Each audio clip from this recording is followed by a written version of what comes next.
Hello, and welcome to the podcast There Are No Good Games, where we discuss our opinions on past, present, and future games, as well as a whole load of other filler to keep us sane while we wait for a good game to play. Let's begin.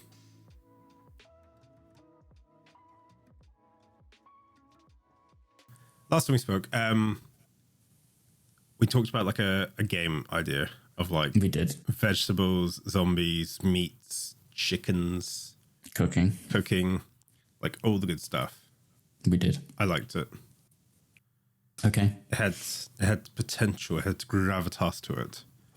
And I thought we could discuss, hear me out here, game jams off the back of it. Okay. Like, you know how like game jams have like themes and stuff like that? That's true. I think that's how I actually came up with that's how I said last time. I think I brought up that, like, the concept of a game jam when I brought it up. Yeah. And I thought what would be a good idea was like, I don't know, if we were to host our own There Are No Good Games game jam, what would your topic be? And what would you like to see? Well, the topics are always a load of crap, usually. Usually there's some pedantic thing that someone's come up with to try and be clever, but it's actually not. Okay. So it's got to follow those rules, basically. So it's got to think it's clever, but it's really not. That's basically the starting point. Well, like sound as a weapon, make a game of it.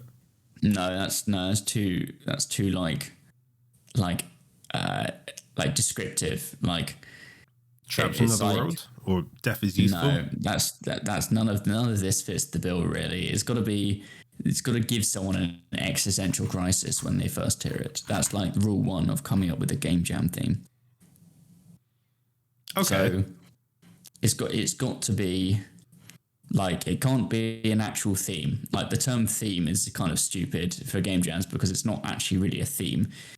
It's more like well, it is a theme, but it's not really it's not a thematic of the game. It's like telling people to make a themed game on dungeon exploring. Like, a dungeon exploring, that would be a theme. But in reality, it's something like, you are the enemy or something like that. And so, like, it's so vague, but at the same time, it's like, so you gotta really think about what you would do. Like, if you were the enemy, like, you are the enemy.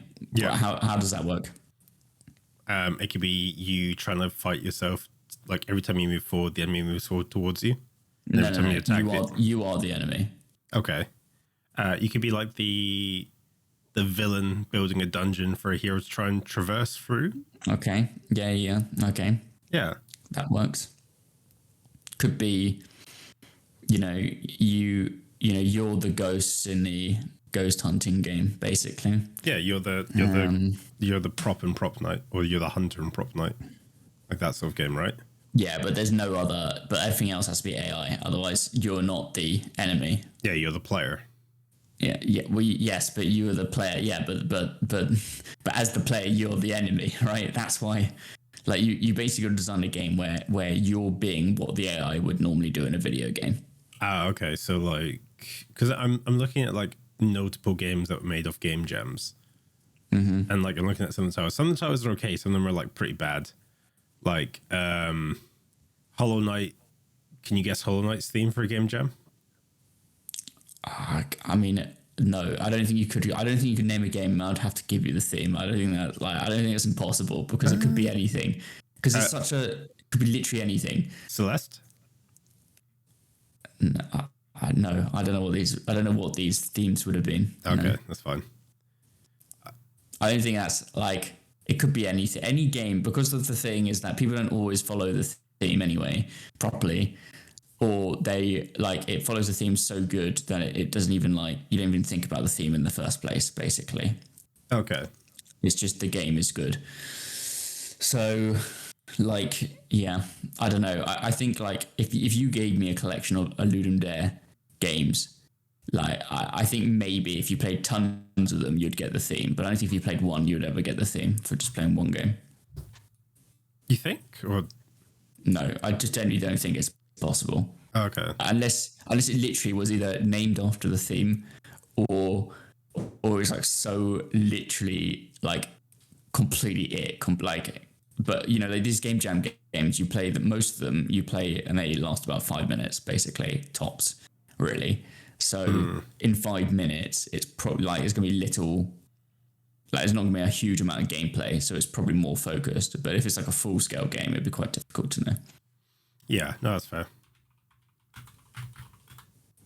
But yeah, I think game jam themes, they're just they a lot of them try to be too smart for what they are, and instead of just like keeping it fairly simple, so I don't know, something like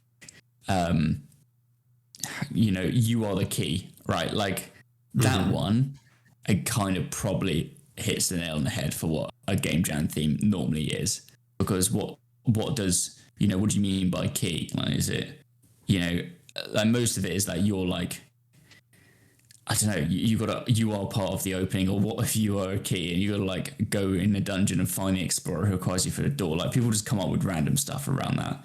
Okay. But maybe again, like maybe you are the key again is too focused. I don't know. It's so hard to come up with a good game jam theme, in my opinion, because there's always problems with it in some way. But how do you mean though? Because like I think there's a difference between there are issues of game jam themes and there's issues of like the time constraints around game jam themes. No, it's not the game jam. It's not the time constraints. It's just like it's not about the time, because it's the same for everything. Like I could give you like I want a I don't know, if I just said I want a you know, spy game, right? That was the theme, spy, right? That's like so simplistic that like it could be a lot of different things, but most likely someone's going to create some sort of like, you know, first person shooter going through a level. Like that's what it is, right? Yeah. But the problem with that is you've got to create a theme that doesn't like necessarily focus on one particular genre either. Like you can't just come up with a theme that's so like that people are just instantly going to do an FPS game for. You want to make it so there's a variety of different things for different skill sets, because people either, you know, won't be using a 3D engine, so you know, doing first-person shooters, and how the question, they could do a top-down 2D shooter, right? So start with, you want to make sure the graphics are all okay for people to use different like skill sets to create graphics. But then also people like to want to make like a small puzzle game. You know, it's not about the genre, as we talked about last time. Like you want to open it up to loads of different particular things. It's more like a kind of guideline than a genre or a actual theme. Really, it's a guideline to go off on your design.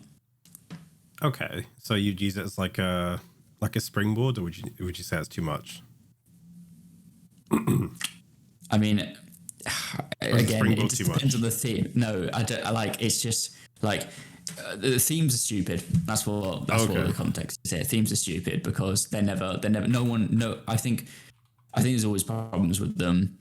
Yes, they're voted on, and the time constraint's got nothing to do with it, because the theme could be anything, and you still have the same amount of time, so it doesn't really make much difference. But it just needs to not be so. It doesn't basically. What makes a good theme is something that multiple people can create different games out of, and so people can interpret it slightly differently, but not too much. So that's obviously the first constraint that makes it slightly difficult. And the second thing is, it can't be like too simplistic in like the like one word ones. I don't like one word. If you're, and let's just kind of take this as me being the Ludum Dare or game jam person. If I was to give you two different themes, like TikTok could be a theme. Is that too general in your opinion? TikTok, well, yeah, I guess, but then the thing is, the problem with that one is TikTok. Let's be honest, it's just based around time. Yeah, or you're running. Yeah, so why don't you just say time? Well, there we go. So instead of what you've done there is you've tried to be smart by you and TikTok. Can you be like, oh, this is going to make people think, when actually in reality it just is just going to be time. Okay. But then again, what game, you know, Race Against Time would be a theme. The better one would be Race Against Time. Okay. Because it's not like it's open to interpretation about what type of game you make. Because you could make a puzzle game there that you've got limited time to, like an escape room game. You could make an FPS game where you've got to defuse the bomb at the end of the level. There's a racing game, like that one is open to loads of different interpretation. Yeah. And you haven't created some sort of like meaningless where they spend an hour of their 48 hours or 72 hours thinking about what does the theme actually mean when it's actually very straightforward. Do you think most of the people who actually do game jams kind of cheat it to a degree? Like they've already got a game in mind, but they're just trying to ram it into like a theme or a thesis, if that makes sense. I mean, it's possible, but then again, that's why the theme's important, because if the theme is too loose, then that can happen. And then that's the thing, like the theme should prevent that. Okay, so what would you advise as a theme on the spot then? A race against time. Race against time. Yeah. Okay, so I guess that could be like a racing game where you're literally running away from stuff, or it could be trying to get to the point before it runs out of time, or... I'll be honest, like one of the best ones I ever saw, which going back on it was only one word, but at least it kind of was, at least it was just Escape. Escape. It was just called Escape, yeah, that was the thing. And what made it good in your opinion then? Because it means people could have made loads of different games of it. It was very easy to understand, and there's no like entry barrier. One of the worst things about game jams is to create some sort of like pointless entry barrier to people who've never done one before, and obviously making the theme like just overly complex and difficult for absolutely no reason means there's an entry, like just creates an entry barrier for new people. So it's got to be open basically for that. So you'd have like an open like plan sort of idea, if that makes sense. Like you said, like escape or whatever it was, because it's like you could be shooting to escape, you could be like planning your escape, you can do like a bunch of different stuff, but you've got like the key word there that has lots of different alternatives and use cases. Yes. Okay. Yeah. Okay. You could just literally make a game. It's a black screen, does nothing, and to win they have to press the escape button. That's the game. But isn't that more like an instruction then? I mean, you can take the theme how you want, though, right? That's the point. But like, that's what I mean. The game could be as simple as a black screen, and they just have to press escape to win. It could just literally, or you literally just have random like. So it could be more of an experience, right, than a game. Like it doesn't have to be I mean, an experience is a game, walking simulators, am I right? But literally, they get into the game. And it just shows them random questions, and they have to give a yes or no answer to all these random questions, right? And it just loops and loops and loops. And the only way to win is to press escape. Okay, I like it. Now, is that going to be the best game out of the lot? Is that going to win? Probably not. Absolutely not. I hope no. But it means someone thought it through. Someone, would have come up with this experience and thought, do you know what? It's about making people think that they've got all these questions in life and they can keep answering the questions, but they could just escape and avoid the questions, and they don't have to answer them anymore. You could escape Tarkov. No, that's fair. Yeah. Okay. Or someone just makes like a mini, 2D top-down Tarkov single-player thing. That's fine. And if they have the time to do that, they have the time to do that. But obviously the time constraint puts a lot of limitations already. So let's not add more pointless limitations to it. Yeah, no, that's fair enough. Okay. And then so I know we've done one in the past, and I can't remember, it was like Unstable, I think was the theme. Yeah. How do you think the marking's done, or do you think it's just pure popularity though? Still on the idea of game jams then? I mean, I've done quite a lot now. I would say that the person who pushes their one the most gets the most votes, and generally those ones win. Now, it can't be a load of rubbish still, but the thing is, like, people can take part, but the 72 hours you spend making the game is actually really irrelevant. It's the next 20 days, whatever, after that, where you've got to get people to play your game to then rate it. And usually what happens on like Ludum Dare is that the more games you rate, the higher like your game is then pushed to people. So it's basically encouraging people to play the game. Now, is that actually fair? No, it's not actually, because you've already spent the time making a game, and it creates like an arbitrary, like someone who has loads of time to just go through and rate games. They might not even play the games. They could just go on and rate them, to be honest with you. I don't even know what it checks, but it just creates like, it's not a fair system because it is more popularity, because it's like an algorithm. You just won the algorithm by just playing more people's games, by having more time. So yeah, in my opinion, but it's not it's not about getting first. Like, that doesn't really matter actually, because there's just usually so many games. Like, to consider winning like Ludum Dare, you just get top 100. That's the aim. So it kind of balances out. Like, if you get top 100, then you're considered a winner. So that's fine. Have there been any like good news stories, or like people who've done like really well, and then someone's like, "Oh, you should definitely get this published"? Or most games that get in the top 100, think about that. I mean, there's quite a few that do get made into full games. You hear about them all the time. Yeah, because I saw that Keep Talking and No One Explodes was a Ludum Dare game.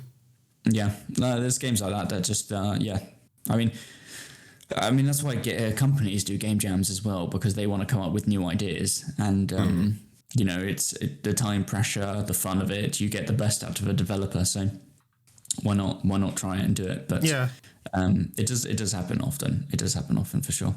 Okay, fair enough. Yeah. But that's not really the problem these days. I mean, obviously, pushing people to make their own games is all well and good and does happen. But now we're in an era where AI can create their own video, where people are using AI to create the video game. That's going to be more of the problem in these game jams, is that do you allow AI-related content? Because Steam don't allow it anymore. Well, Steam have banned tons of games recently. Oh, really? It's all copyright. You can't, like, using all AI art and AI voices, for example. It's all unless you own the previous copyright use of, which, if it's a voice, sure, you've pre-recorded a voice or bought a voice package that you then have the license for to then use for AI. Sure, great. But a lot of like AI art, like just today in the last 24 hours of recording, there's been a storm on the internet about AI art, fan art in particular. Is that, do you think it's acceptable to sell fan art in general? Define fan art, because I'm like, I just want to make sure art based off a game or a movie. I mean, if we made some and tried to sell that, do you think that's okay? I think it depends, like the usage, right? Like if it's like you're doing it as a commission for someone, sure. If you're selling it as art pieces online, different. No, they're both wrong. Okay, they're both wrong. They're both the same thing in reality, aren't they? Not. You're still selling art that technically is based off an IP you don't own. Well, no, it's not. It's true, because these companies have their copyright. If I drew Tracer, right? I've drawn Tracer here, okay, on a bit of paper, and now I'm selling it online because it looks really good. Okay, now who owns Tracer? Blizzard. Activision. Right. So Activision Blizzard. So did I have the rights to make art of Tracer? No, but that's always been like the lovely grey area, because it's like fair use. It's not a grey area. On Blizzard, no, it's not fair use. It's not fair use. Is because it not Blizzard, fair use? No, all these companies, they literally say in their terms and conditions, you can't sell their fan art. You can make fan art and you put up online, but you can't sell it. You can't commercially. There's no grey area. There's literally copyright law. You can't commercially use someone else's IP. Okay. I thought there was. What's the whole point of having fair use rights then? No, fair use is like using Tracer in another form of like review. Let's say if I'm reviewing Overwatch, okay, I can have a picture of Tracer here, yes, right? But you're saying fair use, as in like, okay, I'm gonna make a YouTube video, and I'm gonna record myself drawing Tracer. Now this is where it gets good, because is that legal or not? It's legal because I'm tracing Tracer. No, and now I put ads on my video. Is it legal? I guess it kind of sits where the content is, right? If the content's all about how to draw the perfect Tracer, maybe. If it's just me talking and putting Tracer in the back to kind of bring views across, then no. Commercial rights. I think if you put ads on a video of you drawing Tracer, I think it's not you can't do that. Yeah, but you also got people who use like Wilhelm screams in their videos. That's technically not legal. Isn't it? Yeah, well, that's true, but isn't that like that's a licensed sound? So someone could have licensed it to put in their video, right? I don't think so. No, it's just... Well, people put it in films. Like movie directors must pay a license fee to someone who owns the Wilhelm scream. If you looked up who owns Wilhelm scream, there's more likely it's going to tell you, unless it's been put into, into open use. But someone whoever owned the copyright first would have had to declare that first. Yeah, it's not. It's Warner Brothers Sound Libraries. Okay, so if someone went to the Warner Bros. Sound Library, and they paid the license fee, they can use it. Yeah, or anyone who's part of the Warner Bros. Company can use the Wilhelm scream as part of it. Yeah. Right. So there we go. So, but that's the same. Is that unless you are literally Blizzard, you can't use Tracer in your thing. But that's not to say you can't like show off Tracer. If you did a drawing of Tracer and showed it off, right? Technically, but you didn't make money off it, that's absolutely fine. Yeah, but that's also like. I'm gonna be controversial here. So, I'm playing Overwatch, and I'm streaming it online, and I'm making money off it. Okay, that's fine. That's because fine. You haven't you're not recreating anything, are you? It's fair use because you're adding. As long as you're like effectively talking over the video, and it's just like as long as it's like not just pure gameplay, right? Technically it's fair use because you've added something to what is the original piece, right? But you making if you remade Overwatch in Unreal Engine, okay, and you were trying to sell the level, like you made, what's the London one? Oh. No, I was going to say one of the levels. If you remade one of the levels in Unity. Kings Road, right. So you made Kings Road, and you then wanted to sell it on the asset store, that would not be allowed. Even though you remade all of it in Blender yourself, okay, and did all the texturing, wouldn't be able to do it. Because I get that because... Yeah, no, that's fair. But that's the same, but that is exactly the same as drawing a picture and trying to sell it. So there we go. But anyway, back to this, is that we haven't even got to the crux of the story, is that at Comic-Con, I don't know if it is the one in America or somewhere else, basically, but Comic-Con, they kicked out. So there's obviously all these tables at Comic-Con of artists and them selling their fan art, right? So this is where the controversy comes from. But there was one person there who had a table set up who was selling AI generated fan art. Okay. And they've been kicked out. Okay.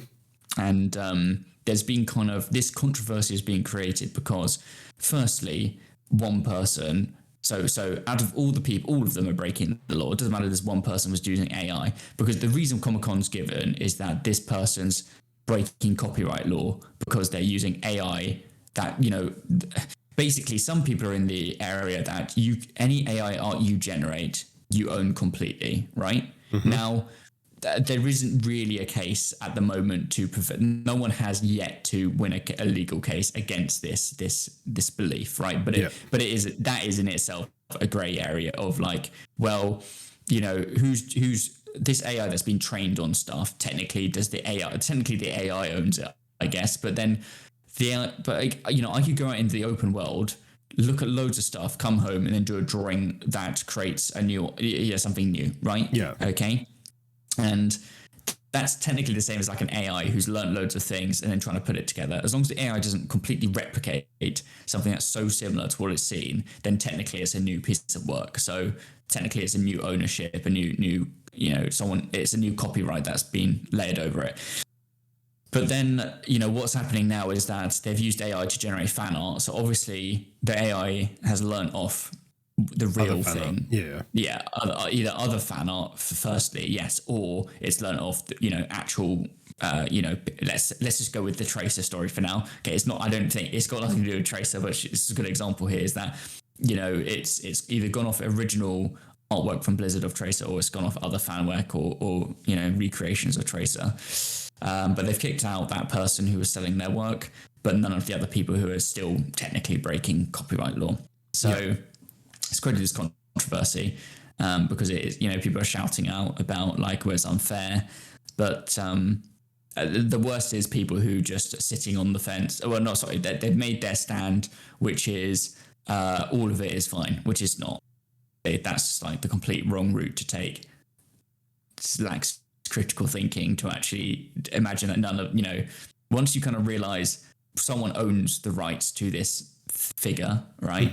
Then obviously you need to think carefully about how you use that that IP basically. Yeah. So but this all comes down to, AI generating stuff, and, is AI, if I started using AI to put into my video game, what does that mean? I think the closest thing that actually is fine is the new Photoshop fill. What's it called? Something fill, where it basically creates a new thing around it. Yeah, it extends what you've already put in. Now that is good use of AI. That's like, yeah, because it's using the original piece you've put in to extend it in, right? But you can also use someone else's work and extend it, right? Right, but that's not inherently bad of the AI, though, is it? The AI wasn't trained. Well, it was trained on loads of things, but that's irrelevant to this because it's not using this other trained material to be put straight in. It's using what I give it.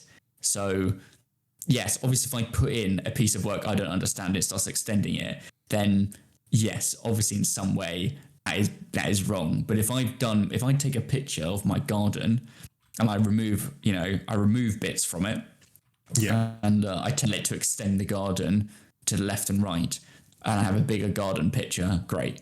That's completely done exactly what it wanted it to do. But then it's completely false, right? It's not like your picture anymore. It's like But it is my picture.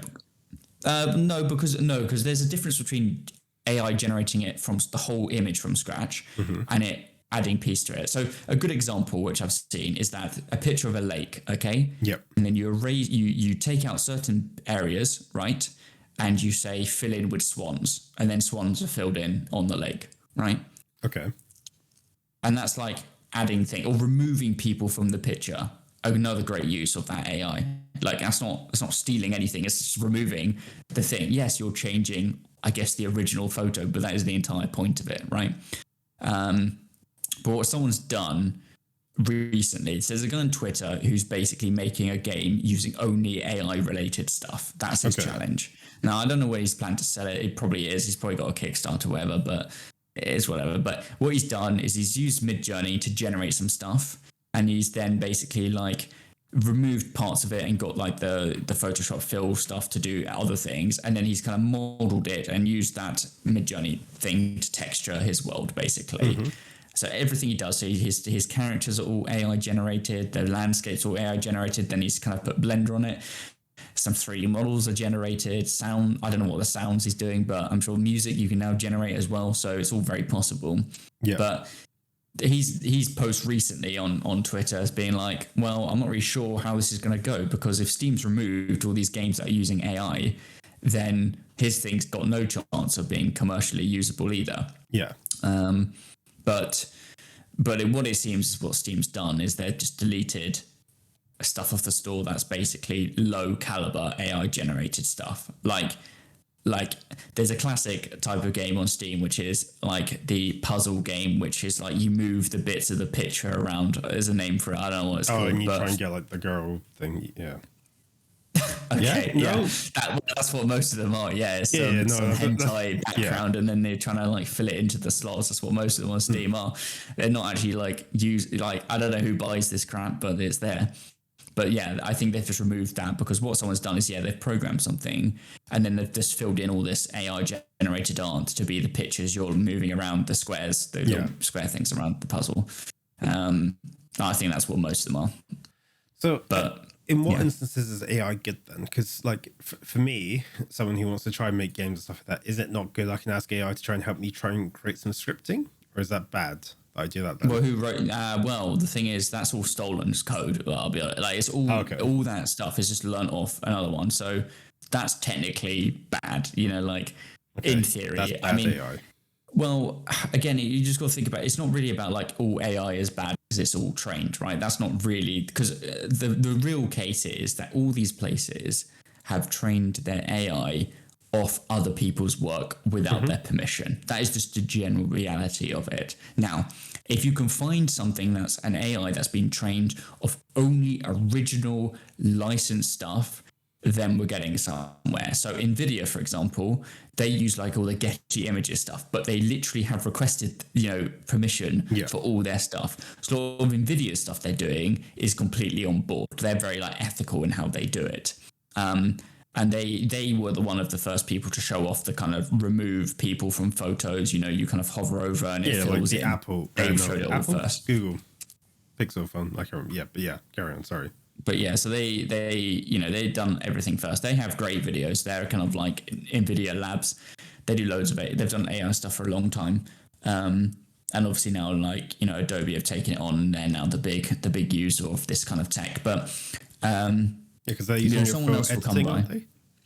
Yeah, they use it for photo editing, but that's the thing. But they just showed what NVIDIA was showing, which was just like, you marquee around an area, it deletes it, and then you can ask it what to fill it with. Yeah. So either remove this person if you've marqueed around them, or, fill in this area of the lake with swans, and it'll put a swan there. But then, all this stuff, like, hopefully, when it gets, eventually we need laws around AI, and we just don't. Yeah. It's always the case where technology lags behind what is law. Yeah. And I don't know when that will be resolved, but it probably will be quite a while away.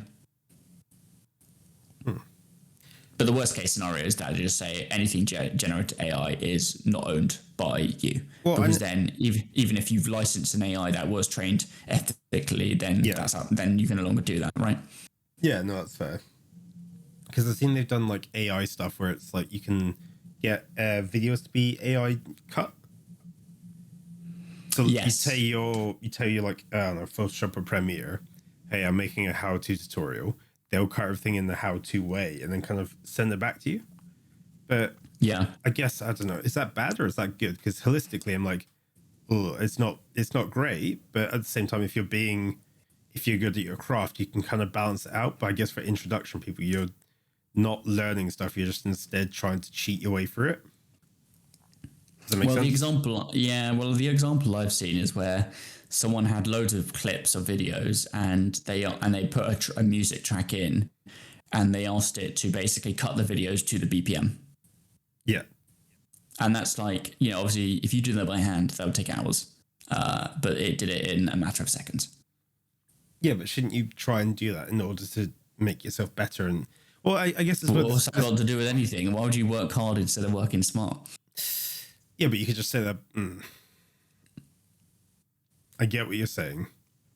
I mean, it's not like okay, if it was like a university coursework where they literally said, here's some clips, you need to put it to the BPM, okay? Yeah. Now, if you handed in something that was done by AI, that's probably ethically bad, okay? It's the same as like asking AI to write your essay about Of Mice and Men for you, okay? It's pretty much the same. It's probably the same thing, okay?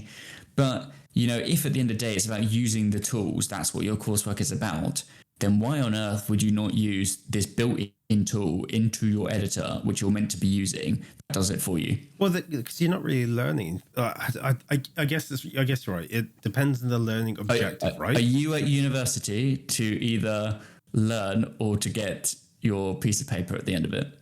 I think it depends, right? It depends what course you're trying to do, and it depends what you are trying to do holistically. Because if I'm going to university to go learn how to do filmmaking or computer science or game dev, the last thing I want to be doing is cheating my way through. Because eventually when I get into a job, they'll be like, we don't have this available. You're going to have to do it by hand. You're going to look like an idiot. Right? Yeah, but it's not hard. Yeah, but I probably gave the worst example because it's not exactly hard to cut stuff in line with a BPM. No, unless you are literally have no idea what a BPM is, I guess. Sorry, what I mean is holistically, it's from like an art standpoint. Like the AI can do it, but it'll be choppy and not perfect. And then you have to go away and tidy yourself. Fine. But you're not learning anything. You're just kind of cheating your way through it.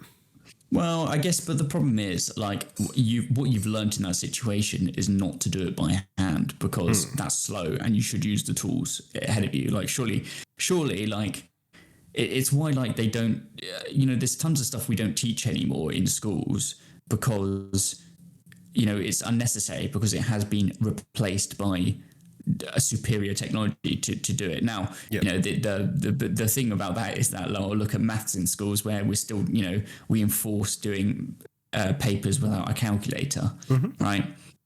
And that is, even though, I'm pretty sure I had a teacher who said, you're not going to have a calculator in your pocket. Well, yes, you do now. So like I think it's kind of like, well, when does time run out for the non-calculator papers, I guess, in schools?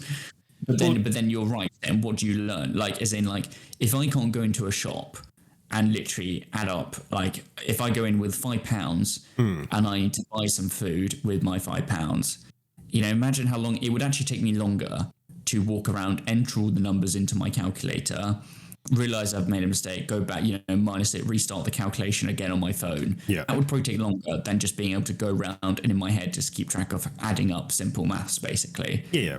So there's obviously a limit to it. But then if I had to start doing long division in the shop, I think I'd be like, well, this is a waste of time. Like, I might as well use my phone. Well, I completely agree. So I think there's a learning objective conversation. And there's also at what point do we start developing conversation, right? Because if you use AI, if you're teaching AI how to do stuff, there might be an eventual, and this is a hypothetical stop where it doesn't know what to do anymore because it's got past what's been taught so far, or in terms of learning itself. And I might be wrong here by saying this, but if we do it ourselves, we're still able to like learn, adapt, and kind of teach new things going forward because we're always still thinking, we're still adapting. Like the human mind is pretty malleable and pretty well thought out. But if we rely on AI too heavily to do stuff, so like game making, you'll never actually develop anything new. You never actually make anything new because you'll be stuck with the same tools for different puzzles and different different pieces of work. Does that make sense? Yeah. And I mean, like, AI is not like super smart still. I mean, it can do smart stuff, don't get me wrong, but it's already being used in the world incorrectly and poorly, right? To a point. Because this all comes down to AI, which is something that I wanted to bring up, which was something that came up 5 days ago. Okay. Now I still browse the World of Warcraft like subreddit and I see stuff. Okay. I still keep track of. I haven't played World for a long time. Are you I hope you've seen this, which is Glorbo. Okay. Oh, hell, Glorbo. Yeah, which is something that basically proves a massive point, is that loads of these news sites are now using AI to generate their articles, because for those who don't know, not in the know, effectively what someone did on Reddit is that they made a post and they just titled the post, "I'm so excited they finally introduced Glorbo," and then they basically like started making up some random bits about this, whatever Glorbo is, and they even put in their post on Reddit, "Honestly, this new feature makes me so happy. I really want some major bot operating news websites to publish an article about this," right? Now, they even put that in there, and the AI, the news site that was using AI, picked this up and literally quoted that exact sentence in explaining how excited this guy was for Glorbo, which is a made-up thing. I mean, I think he is allowed to be happy because they did start hinting about it back in like Hearthstone in 1994, though. Yes, yeah. So they just... They just made the whole thing up, and an AI site had tried to create a whole article out of it. I mean, this now has made international news. It's on BBC. So it's now, this kind of concept of like AI. This guy basically created a huge conversation about how people are using AI now to generate, journalism. Is journalism going to be a dead career soon? Because it will just have AI bots running to pick up on all the news stories wherever they are. Like, I think it depends. So, and this is where I go into the use case thing, right? So, yes, for like quick little news snippets, perfectly makes sense to use AI. But if you want more in-depth, high-quality journalism and like interviews and kind of like forming opinions, thoughts, and ideas, I don't think AI will be able to do that for the conceivable future, right? Yeah, but there's people out there who are like, only will read, who are literally like, no, I'm only going to read AI news sites, right? There are people out there who will say that because they're incompetent, but generally because they're like, they just love, there's loads of these types of people where they just like love technology and they will just like, they're just always, it's like like they would have bought NFTs, they would have bought, they will have cryptocurrency, they will have all this stuff, and they'll be like, no, I'm only reading from AI news sites as well. And it's just like, I don't know, it's a mental illness to be so attached to the next latest technology and just all you care about in life. But that's what people will do. Even though you're right, like, why would you read this rubbish that's created by a bot that doesn't know what it's talking about? But that's the thing. Like, AI should not create something in its entirety. No. It should not be creating an entire piece of artwork and then you declare that as your own, right? But can it be used to help generate bits of your artwork, that you've created? Absolutely. If I've drawn something, can I get it to run through AI to make it better and remove, if I've drawn it by hand, maybe remove some of the markings around it to clean it up? Absolutely. If I was writing a news article, can I start writing it and then ask AI to start, adding in quotes from around the web? Absolutely. Yeah. Like, that's the type of stuff that it should be used for. Well, like assistance rather than like creating. Absolutely. AI assistance is where the real technology and focus should be. Generating things from scratch is just only going to fail, like, for a long time. We're nowhere near getting, we're nowhere near having AI actually write decent code, especially since it's all stolen. It's all taken from tutorials or snippets from other people online. So some of it's just incoherent messes because it's just all taken from different things. Same with like, when you ask it to you could ask ChatGPT to write you a short story. It's probably not going to be very good. Like, it probably wouldn't even pass a C grade at GCSE, most of the stuff. Yeah. So, but people have now glorified AI so much that they believe it's better than, what is actually the human mind. And it's not yet. We're nowhere near that, and we won't be there for a long time. Yeah. Agreed. But that's how the world works now. What? I think, I don't know. I stay in the mindset of like, I think AI is making people lazy at the moment. Yeah, well, that's the thing, but it makes them lazy and bad, right? Yeah, but there's nothing wrong with using AI if it's like for assistance, right? Like, you can say it's being lazy, but people are only lazy if they use it in its entirety. If they're using it to help them work better and faster and smarter, and they can get more work done well, then that's a good use of time. That's not laziness. That's actually intelligence. But in reality, people aren't. They just think, AI is the best thing in the world. I trust it. So everyone else must as well, right? Yeah, no, I completely agree. It's just, it is interesting just seeing what's happening though, because I think a lot of people are terrified of AI, but I don't, like you said, it's not going to be out for a while until it gets really scary. But there's still going to be people, like a lot of people are like, oh, I'm going to lose my job. I'm going to be out of work. I'm going to have this. I'm going to have that. But there's still going to be people to like, it's a weird one. Like, it's going to create more jobs than I think it will take away holistically. And there will be other jobs that will come into play in order to support it and move it forward, if that makes any sense.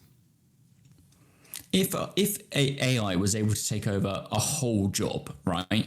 A whole job, like you generally needed no user assisted like input or anything like that, then that's probably coming at some stage to a lot of things. And actually, people need to get over that. That's like the way the thing's going to work, right? Well, look at computers and stuff, right? Computers are taking over loads of jobs. Yeah, exactly. Like manufacturing, for example. We're not making things by hand anymore. But and everyone's accepted that, and that's fine. But at the end of the day, AI is going to make things better for people. We can detect illnesses now. With AI. We making the world so much. Does that mean doctors? We need less doctors. Well, we hardly have any doctors anyway. So it's not going to replace doctors right now. People still want to go to the doctors. They still need to be doctors to understand what's going on. AI is never going to be able to be. There's never going to be. I believe this. There's never going in the next 100 years. There's not going to be an AI that's going to replace like a whole lawyer, like actual like lab technician kind of people, doctors. There's going to be none of that. Those big jobs that actually change the world. Yep. Lawyers don't change the world, but whatever, they require intelligence in some way. But those big jobs that are kind of like, let's call them the Sims headline career jobs, right? Those jobs are never going to be replaced. And let's be honest, you're not going to replace gardening with AI, okay? So why not just become a gardener? So if you lose your job to AI, go touch some grass. That's what I'll say. No, but I mean, like, more holistically, there's always going to need to be like the softer skills versus like the hard skills. So like, for instance, like accounting and like really hard data driven stuff is always going to be a little bit more difficult to kind of do as a person versus if you train a program to do it, right? Because you got like QuickBooks, you got all that sort of stuff. But if you need someone to kind of explain your idea, explain your purpose, and request funding, you still need that as a holistic thing. But it like you said, it's a tool to be used at the right time. It's not going to steal stuff. You're still going to need people to like manage things to go forward. Like if you need to like, I don't know, even if we do get to the future of like AI creating video games, right?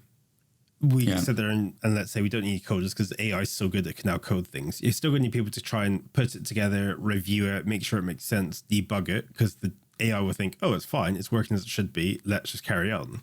You're going to need people to tell stories, you're going to need people to put it all together, wrap it up, and then convince everyone that it's a great idea to buy.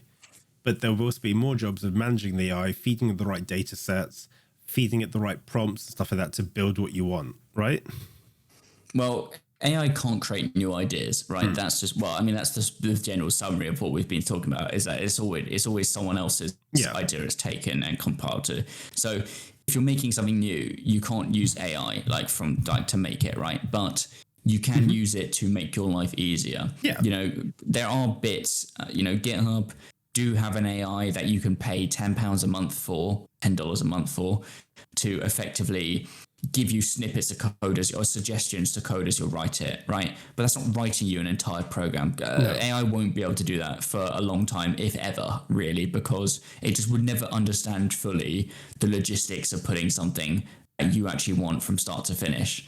If I want a hello world program in a language, great. It already knows how to do that because it's already seen every single one and it can just give it to me straight up. It won't be different every time I ask it. It'll be the same thing. Yeah. But if I'm asking for like code suggestions, or I'm asking for it to find a bug in my code that a normal compiler can't, then that's maybe much better. Those are tools that will work and that should be focused on because they actually will do something helpful for people. But I think the longer we spend trying to completely replace something with AI instead of just enhancing it with AI, the longer it will take, basically. That's the problem. Yeah. And it's just a waste of time. Most of the time, they just seem like a waste of time. Exactly. Yeah. AI good to a degree. It's a good side dish, but it's not as a good main. There you go. Everything's bad until you use it for good. So. Yeah. What was that? Everything's good in moderation, including moderation? Well, yes, but I don't think everything is necessarily good. I think that's murder's not good. Oh. Even in moderation. In moderation, it's okay. I don't think so. I mean, you're murdering animals, so... For food, yeah. But then that doesn't make it good then. No, it doesn't make it okay, does it, though? Or does it? I don't know. I mean, I'll eat it, but I'm not saying, people will always find an issue with that stuff. True. No, that's fair. So I've got a hot topic for you then. Okay. So we're talking about how it's bad to copy games, commercial rights and all that sort of stuff. Yeah. What is your view then on the Simpsons Hit and Run remake? Well, I've been watching that for it must be over a year now. The guy's been making it. I watched all the episodes when every time it comes out. Yeah. But that's the thing. He's not doing it commercially. Now, well, is he doing it commercially? What he's not allowed to release the game commercially, obviously. Has he made money off making it? Yes. But then again, this comes down to, I guess in some way, can you then, we're still in the era where you can recreate something but showing people how you've done it, right? So this is like back to like, can you have a video of you speed drawing Tracer and have it on YouTube and make money off the ads? Yeah. At the moment, the answer is yes. Whether or not it is morally right is irrelevant, but the answer is currently yes. So this guy basically has done that, and he's not just making money off his advertisements. Since day one, all he talks about every single episode is how he's using his tools that he does sell on the asset store. Yep. No, Unreal Asset Store to do it. And like that's completely separate to the game, but obviously he's using it to make the game. But that's the Simpsons don't own Fox, Disney don't own his thing, so he can do what he wants. I mean, the thing is, I guess in some way is, funny enough, he did use AI to upscale some stuff originally, but then that was all scrapped, and someone else remade everything from scratch as well, like all the cars, the NPCs, the world obviously was remade with all the models. So, in the end of the day, like obviously he can't release it because he doesn't own any of the sound files either, which he definitely is using. Yeah. That's the thing. In fact, that is possibly the main moral issue with his video is he uses copyright sound in his game. That's not It's not a recreation. It's literally the exact voice from the game ripped out. And so that's probably key. That like if there was a reason why those videos got taken down, and I was trying to find a reason, that would be the easiest one to go down. But because the actors haven't given their consent for the voice. It's not the actors; it's the recordings from the original game. So it's not the actors. The actors have already given their license, their copyright right to whoever made the game. But so effectively, nothing's going to happen to the guy because he's not making actual money off the actual license itself from selling the license away. But that's fine. I mean, people do that all the time. There's so many videos on YouTube of people recreating stuff in Unreal and Unity and, their own speed art of whatever this and this. And, that's fine at the moment. No one really has a problem. But that's the thing. That's where it comes down to making fan art than selling your fan art. And that's obviously where the line is at the moment. And if the goalposts move, it will be in the direction of not being able to sell any, not being able to make fan art than suddenly allowing fan art to be sold, obviously. Yeah. But yeah, I think, that game's been going on for a while. I think it's taken at least 3 to 4 people in total. I think Reubs is the main guy. He's obviously done most of the code, but he has a few people who've done art. I think one of the artists has most of his stuff scrapped by this other new artist who does other stuff. But at the end of the day, they've recreated it all. They've redone the texturing. So yeah, whatever. Yeah. It's impressive, but it's taken him a year. And he did do some pretty, he merged all the maps together and stuff like this, which is all good. I think that's fine. I think that, again, comes down to, can you YouTube yourself making something? Yes, the answer is if you can YouTube yourself playing a game, then you should be able to YouTube yourself recreating it in your own way. Because that is fair use in its way, is that you're adding something to the original concept. Your commentary is trying to recreate it and showing it's possible.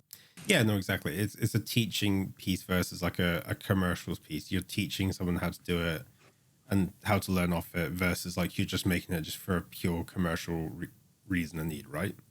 Yeah, I mean, the answer is that, like, why is someone watching it? Are they watching it because they want to learn and see how it was made? Or are they watching it because, hey, I like that IP? That's where, but there's no evidence of proof that's the case. Oh, so I know, but like, there's no proof. Oh, I know. Like a good example is like, I think one of the things I wanted to do was like look at making a Castlevania game. So like, Castlevania or Metroid, or it's like Metroidvania. That's the term, right? And literally type in how to make a Metroidvania game. As you say, it's a little bit dodgy because you're literally using that IP and style, but then also it's a teaching platform and you're not actually doing any stuff off it. So yeah, it's interesting. Yeah, I guess the issue is if someone's ripped stuff from like the game, Oh yeah, no, exactly. and then using that in their tutorial, then that's not allowed. Especially if they're sharing it with other people. Obviously, that's not allowed. But if they're making it in the style of, it's fine. Yeah, if someone's like how to make a game in the style of Metroidvania, that's different. That's fine as long as they're doing their own art, their own stuff. I mean, like I watched people. I don't know if I mentioned this in our first time we started recording the podcast, but I watched people make like Nintendo 64 style games on YouTube, and obviously it's all their own art. But they talk about how they relate it to Zelda, Mario, how certain things were done on, like tricks were used on the N64, which obviously they're building their game in Unreal, so it's slightly different, and obviously they don't have these limitations, but they try and recreate the limitations. They want it to feel like a Nintendo 64 game. These are all great stuff, and I think all of them have Patrons.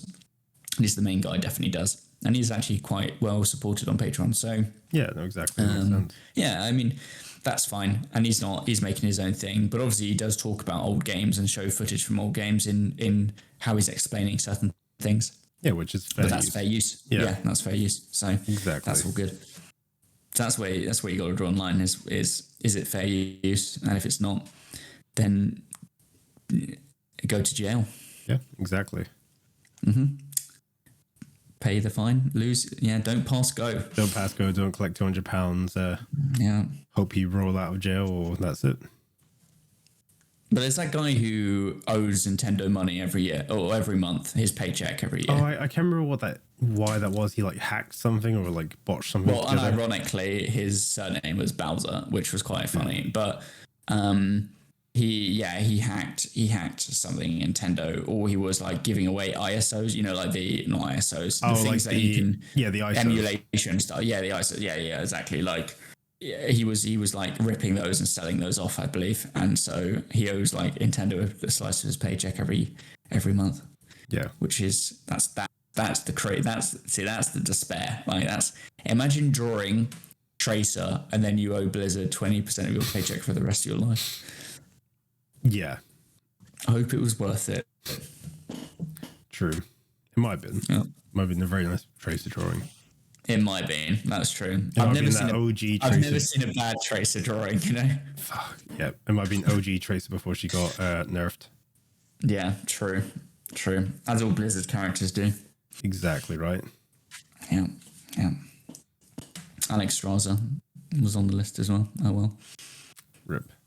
You win some, you lose some. You can only dream, right? With Blizzard, it's mainly losing some, let's be honest, but yeah. Most people quit Diablo now as well. Oh, really? That's most people are just like saying they can't be bothered because what is the point of Blizzard have messed up so badly. They literally had things going pretty well for themselves, but they just had to be greedy with what they wanted to do this, like at the start of the season, increase playtime unnecessarily, get people to buy the season pass unnecessarily. That threw a lot of people off. Is that obviously if you bought one of the more expensive one of the two expensive packs, it comes with the season pass. And I don't remember this exactly when I opened up Diablo for it, but it definitely if you have a controller plugged in, it connects. It basically means you're pre-selecting the unlock button as it opens a screen. And so there's no like confirmation. If you press X or A on that button, it's done. Like you've unlocked the season pass with your free ticket, whatever it might be. Okay. And I remember exactly like this, but I wasn't using a controller, but people are saying it was already even the mouse was hovering over it, which I don't remember, but that's supposedly the fact. So a lot of goodwill's been lost, but that's how easy it is to lose your player base, really, isn't it? Well, do you think holistically that's going to be the end of Diablo? No, I mean they're already working on Blizzard even. Sorry. Oh, Blizzard. I mean, is I guess it depends. Like